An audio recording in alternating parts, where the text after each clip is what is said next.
ಸಾಮಾನ್ಯವಾಗಿ ಮೆಟ್ರೋಪಾಲಿಟನ್ ಸಿಟಿಗಳಲ್ಲಿ ಸೆಟ್ಲ್ ಆದವರು ಮತ್ತೆ ಗ್ರಾಮಗಳತ್ತ ಬರೋ ಮನಸ್ಸು ಮಾಡುವುದೇ ಇಲ್ಲ. ಒಂದು ವೇಳೆ ಕಾರಣಾಂತರಗಳಿಂದ ಬಂದರೂ ಯಾವಾಗ ವಾಪಸ್ ಆಗಬೇಕು ಅಂತಲೇ ಯೋಚನೆ ಮಾಡ್ತಾರೆ ಹೊರತು ಅಲ್ಲಿ ಉಳಿಯೋದಕ್ಕೆ ಇಷ್ಟಪಡೋದಿಲ್ಲ. ಇನ್ನು ಗ್ರಾಮೀಣ ಪ್ರದೇಶದ ಆಚಾರ ವಿಚಾರಗಳು, ದೇವರು, ಪೂಜೆ ಎಂದರೆ ಇಂತಹವರಿಗೆ ಆಗಿ ಬರೋದೇ ಇಲ್ಲ. ಆದರೆ ಇಲ್ಲೊಬ್ಬ ವ್ಯಕ್ತಿ ಈ ಎಲ್ಲ ಆರೋಪಗಳಿಗೂ ಭಿನ್ನರಾಗಿದ್ದಾರೆ. ಹಾಗಾದ್ರೆ ಯಾರು ಆ ವ್ಯಕ್ತಿ, ಏನು ಅಲ್ಲಿನ ವಿಶೇಷ ಅಂತೀರಾ? ನೀವೇ ನೋಡಿ.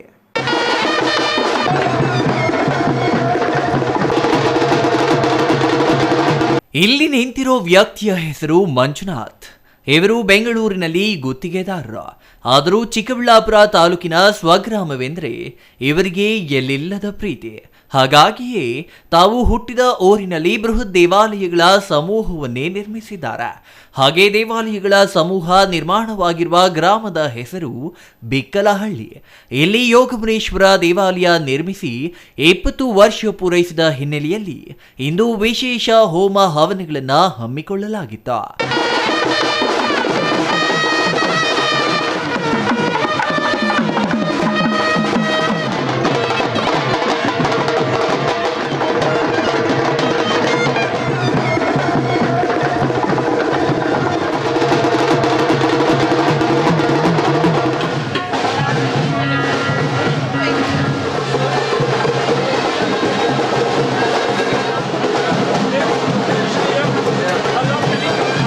ಯೋಗಮನೇಶ್ವರ ದೇವಾಲಯದ 20ನೇ ವರ್ಷದ ಜಾತ್ರಾ ಮಹೋತ್ಸವ ಮತ್ತು ನೂತನ ಶ್ರೀ ಕಾಶಿ ಗಂಗಾಧರೇಶ್ವರ ಸ್ವಾಮಿ ಸಾಲಿಗ್ರಾಮ ಲಿಂಗ ಪ್ರತಿಷ್ಠಾಪನೆ ಕಾರ್ಯಕ್ರಮ ಇಂದು ಬಿಕ್ಕಲಹಳ್ಳಿಯಲ್ಲಿ ಅದ್ದೂರಿಯಾಗಿ ನಡೆಯಿತು. ಬಿಕ್ಕಲಹಳ್ಳಿ ಶ್ರೀ ಯೋಗಮನೇಶ್ವರ ದೇವಾಲಯದಲ್ಲಿ 20ನೇ ವರ್ಷದ ಜಾತ್ರಾ ಮಹೋತ್ಸವದ ಪ್ರಯುಕ್ತ ರಥ ಎಳೆಯುತ್ತಿರೋ ಭಕ್ತಾದಿಗಳು, ಮತ್ತೊಂದೆಡೆ ಎಲ್ಲಾ ದೇವರ ವಿಗ್ರಹಗಳಿಗೆ ಅಲಂಕಾರ ಪೂಜೆ ಮಾಡುತ್ತಿರುವ ಪೂಜಾರಿ, ಇದೆಲ್ಲ ಕಂಡುಬರೋದು ಚಿಕ್ಕಬಳ್ಳಾಪುರ ತಾಲೂಕಿನ ಬಿಕ್ಕಲಹಳ್ಳಿಯಲ್ಲಿ. ಶ್ರೀ ಯೋಗಮನೇಶ್ವರ ಸ್ವಾಮಿ ಸನ್ನಿಧಿಯಲ್ಲಿ ಅರ್ಕ ಗಣಪತಿ, ಮಹಾಬಲೇಶ್ವರ, ಪ್ರಸನ್ನಾಂಬಿಕಾ, ನಾಗಸುಬ್ರಹ್ಮಣ್ಯ, ಪಂಚಮುಖಿ ಆಂಜನೇಯ, ಶನೈಶ್ಚರ ಸ್ವಾಮಿ ಸೇರಿದಂತೆ ಹಲವು ದೇವರ ದೇವಾಲಯಗಳನ್ನು ಇಲ್ಲಿ ಪ್ರತಿಷ್ಠಾಪಿಸಲಾಗಿದೆ. ಇಲ್ಲಿನ ಮತ್ತೊಂದು ವಿಶೇಷವೆಂದರೆ ಸತತ 20 ವರ್ಷಗಳಿಂದ ಈ ಕ್ಷೇತ್ರದಲ್ಲಿ ಜಾತ್ರಾ ಮಹೋತ್ಸವ ಮಾಡಿಕೊಂಡು ಬಂದಿದ್ದು, ಇಂದು ನೂತನ ಶ್ರೀ ಕಾಶಿ ಗಂಗಾಧರೇಶ್ವರ ಸ್ವಾಮಿ ಸಾಲಿಗ್ರಾಮ ಲಿಂಗ ಪ್ರತಿಷ್ಠಾಪನೆ, ಯೋಗಮನೇಶ್ವರ ಸ್ವಾಮಿ ಮಹಾದ್ವಾರ ಉದ್ಘಾಟನೆ ಹಾಗೂ ರಥೋತ್ಸವ ಅದ್ದೂರಿಯಾಗಿ ನಡೆಯಿತು. ದೇವಾಲಯದ ಅಧ್ಯಕ್ಷರು ಮತ್ತು ಪ್ರಧಾನ ದತ್ತಿ ಬಿಕೆ ಮಂಜುನಾಥ್ ಈ ಕ್ಷೇತ್ರವನ್ನ ಸತತ 20 ವರ್ಷಗಳಿಂದ ಧಾರ್ಮಿಕ ಕಾರ್ಯಕ್ರಮಗಳನ್ನ ಮಾಡಿ ಕ್ಷೇತ್ರವನ್ನ ಬೆಳೆಸಿದ್ದಾರೆ. ದೇವರ ಪವಾಡಗಳಿಂದಲೇ ಭಕ್ತರ ಇಷ್ಟಾರ್ಥಗಳಿಗೆ ದಾರಿ ತೋರಿಸಿದ್ದಾರೆ. ಈ ಕ್ಷೇತ್ರದಲ್ಲಿ ವರ್ಷಕ್ಕೊಮ್ಮೆ ಜಾತ್ರಾ ಮಹೋತ್ಸವ ಮಾಡುತ್ತಿದ್ದು, ರಾಜ್ಯದ ವಿವಿಧ ಮೂಲೆಗಳಿಂದ ಭಕ್ತಾದಿಗಳು ಬಂದು ಈ ದೇವರ ಕೃಪೆಗೆ ಪಾತ್ರರಾಗುತ್ತಾರೆ ಎಂದು ಮಂಜುನಾಥ್ ಅಭಿಪ್ರಾಯಪಟ್ಟಿದ್ದಾರೆ. ಬಹಳ ವಿಜೃಂಭಣೆಯಿಂದ ಮಾಡಬೇಕು ಅಂತ ದೇವರಲ್ಲಿ ಸಂಕಲ್ಪ ಮಾಡಿಕೊಂಡು ಭಗವಂತ ಅದೇ ರೀತಿಯಲ್ಲಿ ನಾವು ಅಂದ್ಕೊಂಡಿದ್ದಕ್ಕಿಂತ ಹೆಚ್ಚಿನ ಸಂಖ್ಯೆಯಲ್ಲಿ ಜನ ಸೇರಿಸಿ ಭಾಳ ವಿಜೃಂಭಣೆಯಿಂದ ನಡೆಸ್ಕೊಟ್ಟಿದ್ದಾರೆ ಯೋಗಮನೇಶ್ವರ ಸ್ವಾಮಿ.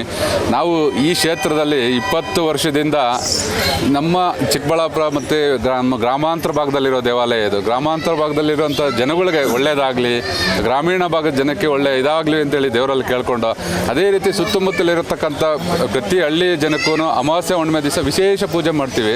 ನಾವು ಯಾವುದೇ ಜನದ ಹತ್ರ ಏನೂ ಆಕ್ಷೇಪಣೆ ಪಡೋದಿಲ್ಲ. ಅವ್ರಿಗೆ ದೇವರು ಎಲ್ಲ ಒಳ್ಳೇದು ಮಾಡಿದ್ರೆ ಏನಿದ್ರು ಅವ್ರು ಉಂಡಿ ಕಾಣಿಕೆ ರೂಪದಲ್ಲಿ ಹಾಕ್ಬಿಟ್ಟು ಹೋಗ್ಬೋದು. ನಾವು ಯಾವುದೇ ರೀತಿಯಲ್ಲಿ ಒಂದು ಬೋರ್ಡ್ ಆಗಲಿ ಯಾವುದೂ ಹಾಕಿಲ್ಲ.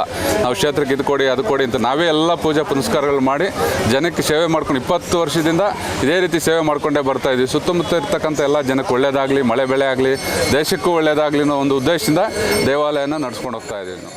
ಇನ್ನು ರಾಜ್ಯದ ವಿವಿಧ ಮೂಲೆಗಳಿಂದ ಬಂದ ಭಕ್ತಾದಿಗಳು ಶ್ರೀ ಯೋಗಮನೇಶ್ವರ ಜಾತ್ರಾ ಮಹೋತ್ಸವಕ್ಕೆ ಸಾವಿರಾರು ಸಂಖ್ಯೆಯಲ್ಲಿ ಹರಿದು ಬಂದಿದ್ದು, ದೇವರ ದರ್ಶನ ಪಡೆದು ಪುನೀತರಾಗಿದ್ದಾರೆ. ಈ ದೇವರು ನೆಲೆಸಿದ ಮೇಲೆ ಭಕ್ತರ ಕಷ್ಟಗಳಿಗೆ ಸ್ಪಂದಿಸಿ ದಾರಿ ತೋರಿಸುತ್ತಿದೆ. ಈ ಕ್ಷೇತ್ರದಲ್ಲಿ ನಾನಾ ರೀತಿಯ ದೇವರು ನೆಲೆಸಿರುವ ಏಕೈಕ ದೇವಾಲಯ ಎಂದರೆ ಅದು ಬಿಕ್ಕಲಹಳ್ಳಿ ಶ್ರೀ ಯೋಗಮನೇಶ್ವರ ದೇವಾಲಯ ಎಂದು ಭಕ್ತಾದಿಗಳು ಹರ್ಷ ವ್ಯಕ್ತಪಡಿಸಿದರು. ದೇವಾಲಯದಲ್ಲಿ 2 ದಿನಗಳಿಂದ ವಿವಿಧ ಧಾರ್ಮಿಕ ಕಾರ್ಯಕ್ರಮಗಳು ನಡೆದಿದ್ದು, ಇಂದು ರಾತ್ರಿ ಹೂವಿನ ಅಲಂಕಾರದ ಪಲ್ಲಕ್ಕಿಗಳು ಮೆರವಣಿಗೆ, ಕುರುಕ್ಷೇತ್ರ ಮತ್ತು ಶ್ರೀಕೃಷ್ಣ ಸಂಧಾನ ನಾಟಕವು ನಡೆಯಲಿದೆ ಎಂದು ಧರ್ಮದರ್ಶಿ ಮಂಜುನಾಥ ತಿಳಿಸಿದ್ದಾರೆ. Jangalahalli Ashwath, CTV news, Chikkaballapur.